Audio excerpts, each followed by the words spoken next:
साहेब बोलो सतगुरुदेव जी की जय।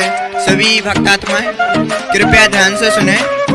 जिन भी भक्तात्मा को सतगुरुदेव जी के दर्शन करने हैं उन सभी भक्तात्माओं से प्रार्थना है दर्शन स्थल के पास आकर लाइन बना लें।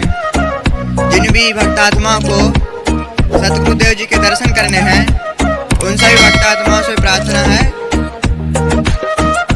दर्शन स्थल के पास आकर लाइन बना लें।